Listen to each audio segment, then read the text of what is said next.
In fact, next time, I will do a random testing. Mas maraming random yung biglaan at surprise. And I will let you know, siguro, wag nilang ilik,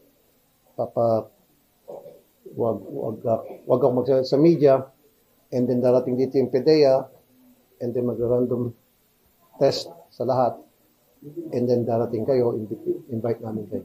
Samantala, mas pinapabura naman ni Senator Francis Kiko Pangilinan ang random drug test kaysa mandatory testing para sa lahat ng staff.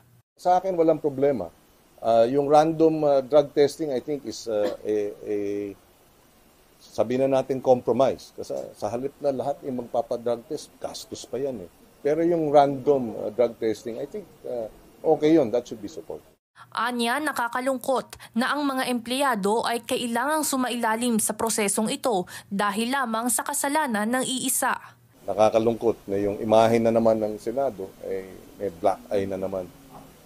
Marami na ang nagsasabi no, na yung respeto sa Senado, di ba, dapat manumbalik.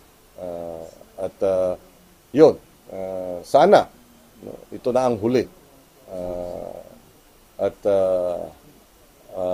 Matiyak na hindi na magkakaroon ng ulit ng ganitong klaseng kontrobersiya.